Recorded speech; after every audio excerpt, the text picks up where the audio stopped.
Bem-vindas e bem-vindos a mais uma conversa focada em extrair o essencial de fontes importantes. Hoje, o nosso foco está na trajetória e no impacto do William Nurizzi de Lima, uma figura, assim, central na natação brasileira, né? São mais de 5 décadas de atuação, ele é reconhecido como um dos titãs do nosso mercado de fitness, de bem-estar aqui no Brasil. Exato. E esses titãs, né, são aquelas figuras realmente gigantes que ajudaram a, construir as bases do que a gente tem hoje. Totalmente.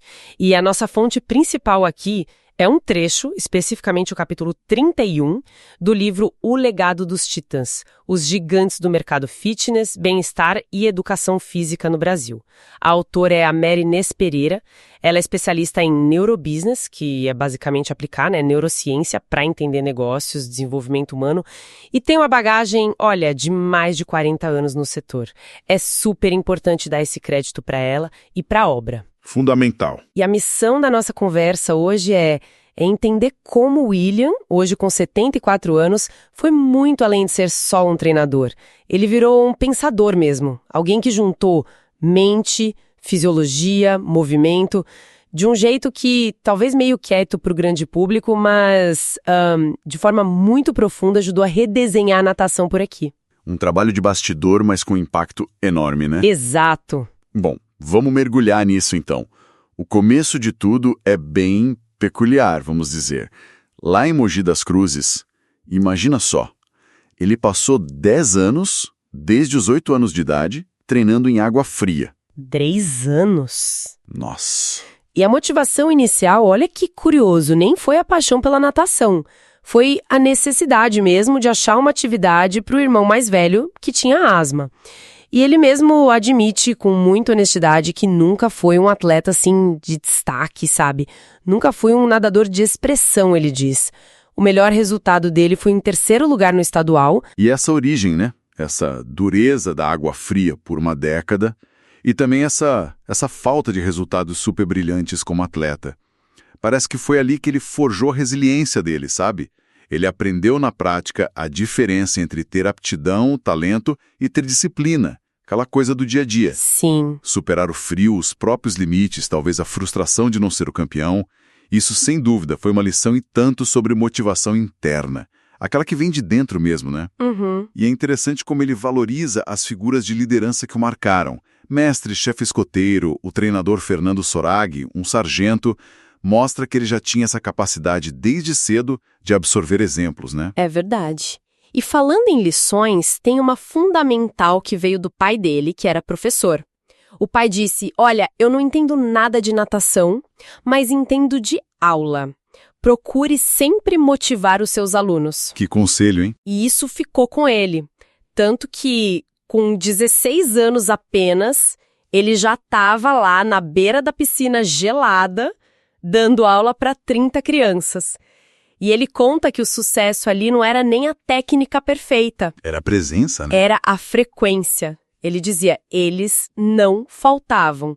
Essa era a grande vitória, naquele cenário super desafiador, manter as crianças engajadas na piscina fria. Isso já mostra uma percepção muito adiantada, quase instintiva, da psicologia no ensino, né? Antes mesmo de estudar formalmente, ele já tinha sacado a importância de, como ele mesmo diz, cuidar do seu rebanho, fazer a experiência ser boa, criar um vínculo para a criança querer voltar mesmo com frio. Exato. Isso vai muito além de só corrigir a abraçada, né? É criar conexão, despertar o desejo de estar ali. Totalmente. Bom, depois dessa fase inicial, ele vai para Santos, foi fazer a primeira faculdade particular de educação física do Brasil. E lá, um encontro que, nossa, virou história pessoal dele.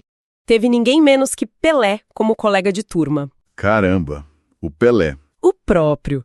É uma imagem curiosa, né? O rei do futebol tendo dificuldade na água, Pelé ficou de DP em natação por 2 anos e o William foi um dos colegas que deram uma força para ele passar. Que história. E ele ainda conta uma outra, que meio que desmistifica aquela fama de pão duro do Pelé, sabe? Uma vez a turma estava fazendo uma rifa para comprar material e o Pelé chegou com 10 pares de chuteiras e tênis, tudo novo, e doou para ajudar. Um gesto de companheirismo. Olha só. Isso diz muito, né? Não só sobre eles, mas sobre como essas interações, essa camaradagem, também formam um líder. Não é só competir. É colaborar também. Exato. Ajuda mútua. Mesmo com uma figura gigante como o Pelé ali, tinha esse espaço. Essa vivência interpessoal, com certeza, contribui para a formação dele como técnico depois. E, como técnico, a ascensão dele foi rápida, impressionante. Recebeu o convite para o Juventus em dezembro de 71, em fevereiro de 72 já estava contratado. Aquele sonho de criança, ser técnico da seleção, ele colocou como meta e, pumba, alcançou em 5 anos.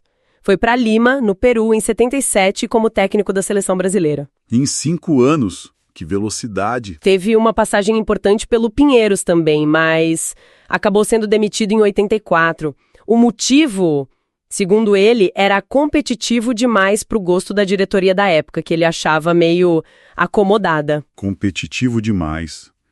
Isso é interessante. Essa demissão por ser competitivo demais e logo depois ele ir para o Paulistano e ter aquele sucesso todo com os atletas renegados, o que isso já sinalizava sobre ele naquela época? Olha, para mim revela uma característica central. Uma mentalidade, sim, extremamente competitiva, mas também visionária. Ele não se contentava com o básico, sabe? Buscava excelência. E claro, isso às vezes entra em conflito com estruturas mais conservadoras, né?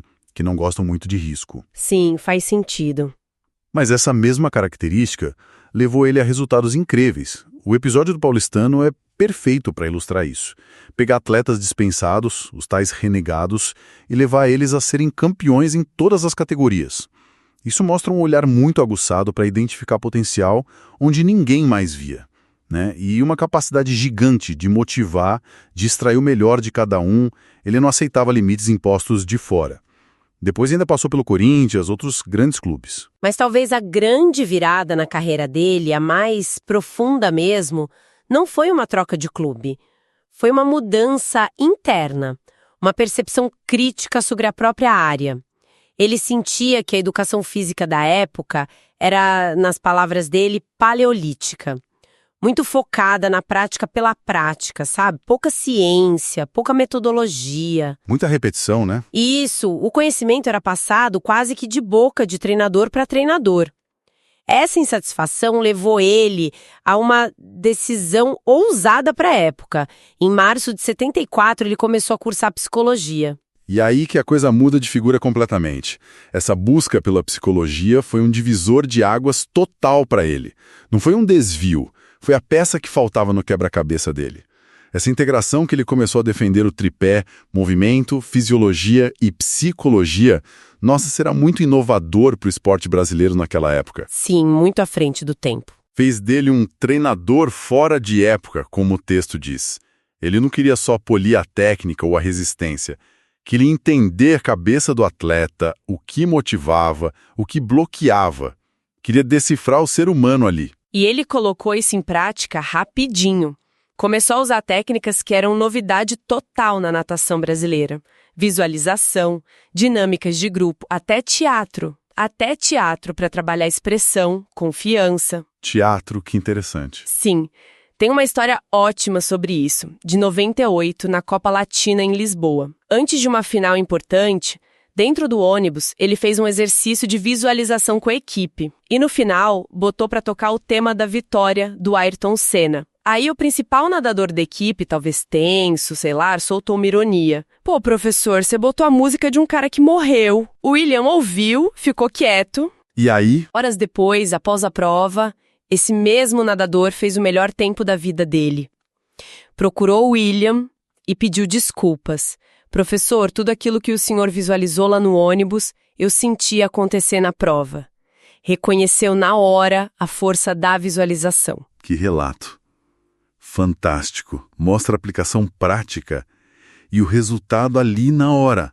Como essas ferramentas psicológicas bem usadas podem destravar o potencial físico, fortalecer a confiança de um jeito impressionante. Reforça demais aquela ideia. A mente pode e deve ser treinada tanto quanto o corpo. Algo que hoje parece mais comum, mas que ele já estava fazendo décadas atrás, né? Vencendo resistências. Com certeza. E teve outro momento que ficou muito marcado, né? Nos Jogos Pan-Americanos de Winnipeg, no Canadá, em 99, ele teve a ideia de preparar a equipe brasileira de natação para cantar o hino nacional a capela na premiação. Isso foi, olha, 14 anos antes da seleção de futebol fazer algo parecido e emocionar todo mundo na Copa das Confederações. Foi pioneiro nisso também. Total, ele mobilizou os atletas, trabalhou o emocional e o resultado foi muito forte. Quando a execução oficial do hino parou, a equipe continuou cantando com uma garra contagiante. A Globo transmitiu ao vivo, o Brasil inteiro viu. O simbolismo disso foi gigantesco, né? Foi além do esporte. Não era só patriotismo. Era uma demonstração clara de união do grupo, de força mental construída ali na hora H. Exato. Criou um senso de unidade e de propósito enorme para a equipe naquele momento de pressão. Virou um marco para a natação brasileira. E enquanto tudo isso acontecia nas competições, ele também ia plantando outras sementes, né? Em 88, junto com outros treinadores, ele fundou a Escola Dolphins Natação. Virou tipo um laboratório para as ideias pedagógicas dele. Um espaço para testar e refinar, né? Isso. Como palestrante, ele já atuava desde 80, mas foi a partir de 93, com a Fitness Brasil, que ele ganhou projeção nacional como educador mesmo. Virou referência, compartilhando o que sabia. Em 99, lançou o livro Ensinando Natação, que virou um clássico, já está na 4ª edição.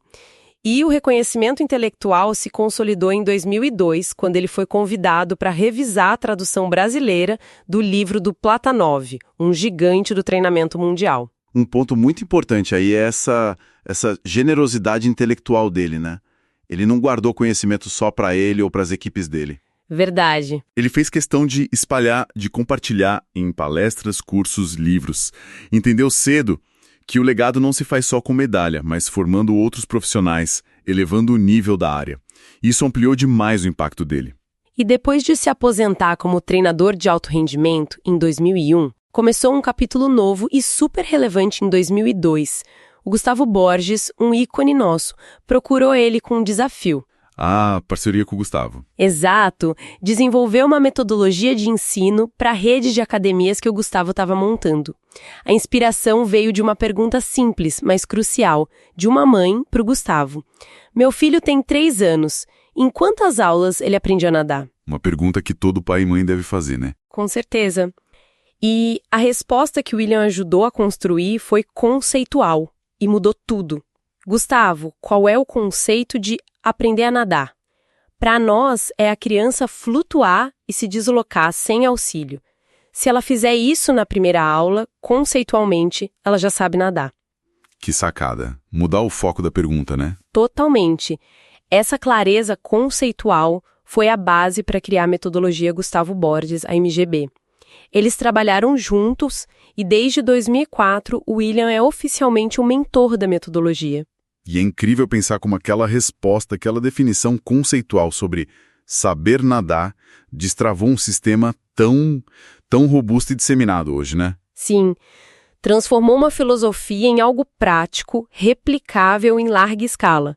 A MGB virou um sistema com base científica forte, hoje tem reconhecimento internacional. Exatamente. Conseguiu sistematizar e escalar a essência da filosofia do William, que sempre juntou técnica, psicologia, motivação. Hoje, essa metodologia chega a centenas de milhares de alunos em centenas de escolas licenciadas. É um legado muito concreto. Muito concreto e abrangente, impactando a formação aquática de muita gente. E essa paixão pelo ensino, pela formação de qualidade, isso não diminuiu com o tempo. Hoje, aos 74 anos, William continua na ativa como professor universitário na FMU, onde ele dá aula desde 1990.